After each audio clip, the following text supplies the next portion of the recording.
qaadku sida la og yahay waa mushkilad ijtimaaci ah oo ummadda Soomaaliyeed iyo guud ahaan geeska Afrika haysata taasoo kullayba aniga iigu qiimaysan musiibada ama dhibaatada ugu weyn oo mujtamaca Soomaaliyeed ku habsatay inay tahay geedkaas qaadka ah cunitaankiisa oo maanta sida laga warayo tuulo kasta gaaray oo waxyaalihii Ilaahayna siiyay waxa ugu qaalisanaa oo caanaha geelu ay ka mid ahaayeen maanta caanihii geela ugu tegay galihii geela oo qaadka dhalinyaradii geela haysay ay ku bedelanayaan iyagoo wax kale oo cunto ah aan iibsan geedka marka musiibada ah shariica ahaan mowqifka shariicadu ay ka taagan tahay waa cadi yahay culimada islaamka inta qowlkoodu muctabarka yahay intaan ka warhayno maanta iskuma khilaafin geedkaas inuu yahay geedaan shariicada islaamka ku banaanayn sidoo kale waxaynu ka warhaynaa xataa wadamadii aan islaamka ahayn iyo culimadii cilmiga tibbiga oo casriga ah meel kastoo la joogo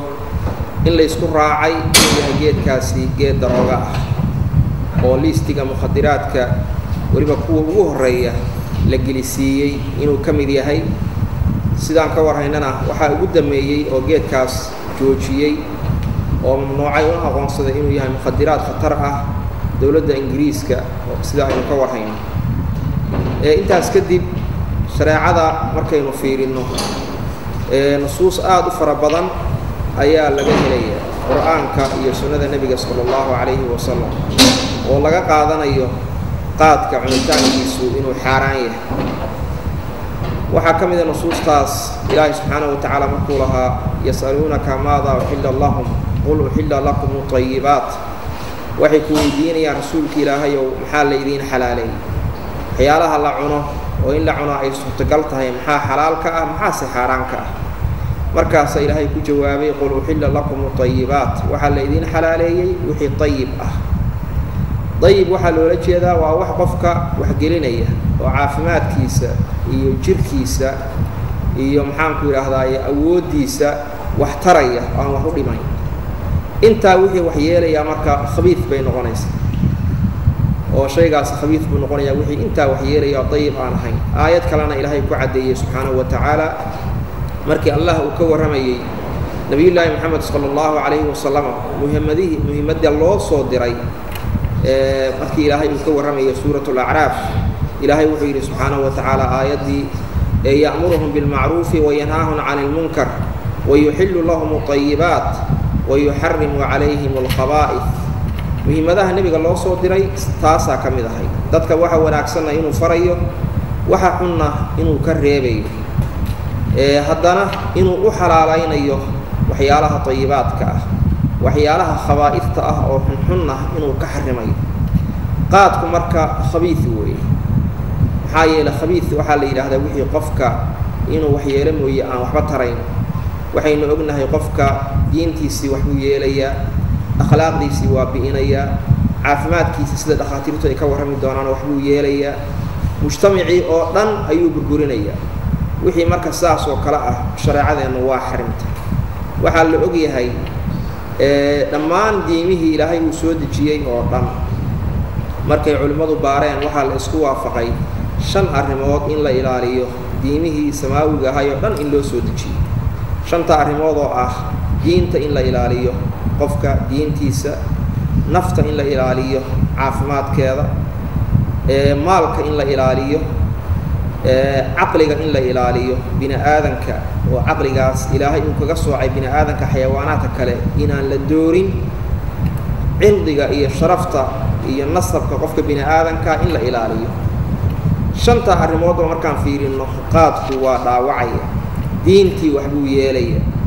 oo marka Ilaahay subhanahu wa ta'ala uu ka waramayay khamrada iyo turubka xikmadaha loo xarimay إلهي وإسقي الله سبحانه وتعالى إنما يريد الشيطان أن يوقع بينكم العداوة والبغضاء في الخمر والميسر ويسدكم عن ذكر الله وعن الصلاة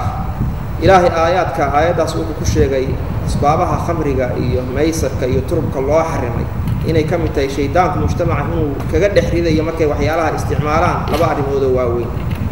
بدو حوي أمن جودي بباب إني أنا يوقع بينكم العداوة والبغضاء تذكي بعداوة سوق لنية قاد كان وأجنها وحيالها وكان أيوه وحوه الرئي مجتمع أيوه سكود رئي لنا على بعضنا وحو تذكي كمشغولين يا إلهي ذكر جيسي هي صلاة دي أي درجات كمشغولين قاد كنا كوب كيه مركز الدين هان قاد كي وحوي إلى يوحي إلهي عبادة سكام مشغولية محرم وي وقف كي وحن نقنيا قف صلاة دي وحيالها إلهي واجبي توحيد كتب وجوه الرئيسي أيه كمشغولين وسيد الربيع سبوت كنين أو جماعة عادي معي أرماها كرنا واسد أسوق كلو إسوي دين من عقله وحوي إلى ووحكست عقله وحي إلى مقرني القرآن كان إلهي وحرمي وخمرض يوحي لمتك نبينا حديث سواء عدي صلى الله عليه وسلم حديث كي حانكر هذا أم سلمة زوج النبي صلى الله عليه وسلم وقال نهى رسول الله صلى الله عليه وسلم عن كل مسكر ومفتر وحكست غف عقله سدورية أما جرك سفتور كرده حرام قاطع عقلك أنا وحوي إلي ووحل أوجيها يو هدي أنت مر لو فريستو هل مر انت لما يرو قفك وعبي لها sida khamriga loogu daroogo si ka daran ayaa loogu daroogo ilaha baalay laakiin aayar qofku uu cunayo ayaa daroogadii ma garanaysa jidku uu sii burburinaya waynu aragnay dadka cuna iyagaaba ka maqaanta kacayba wax badan aqligoodu inuu isbedelayo marka mufatirna waa yahay qofku markuu cuno jidkiisiyo dhan waa dibcaya waa kala daadanaya waa isbedelaya iyadana wax la og yahay way marka shanta arrimood oo diimaha ilaahay u soo dejiyay in lagu ilaaliyo qaadku wuxuu yeelaya maalkii ka warramay mayno waa burburinaya wala tubadir tabdiira inal mubadirina kaanu ikhwana shayatin wa kana shaytan rabbih kafura cilmiga iyo sharafta suu burburinaya hadith wala haraj qofka geedka isticmaala sharaf oo dhan waa uu ka tagaya rujuuladii iyo qiimihii raganimada oo dhan qofka waa ka baxaysaa waa ka baaba'ay marka arrimahaas maalka iyo iyadana hadda saas oo kale waxba reebi maayo sideen ka warhayn geedkaas marka culimada islaamkuna markii hadda ay fataawaad badan inta majaamicda aan ka warhayo hay'atul kibaar ulama majma' al-fiqh al-islami kulli majaamicda iyo ururada culimadu ay leeyihiin oo dawladaha islaamka ka dhisan dhammaantood waa isku raaceen geedka qaadka inuu xaraan yahay oo uu khabiif yahay kullina wadamadooda waa ka joojiyeen waxa uu lagu imtixaamay يمن هذا أنت دجالة من سعود المدة أي قيلنا يا يجلس كأفريقيا واحد وقصو كل مدة عن العرق مركز جيد كاسي ودهان شريعة أنا مركان فينا الإسلام كوحنيف كه محرم وي سدا درادير وحين ضمان تينو بهنا إن نستاجنه جيد كمجتمعنا سدا وقلنا ذيفين له وين وجبت بعدين له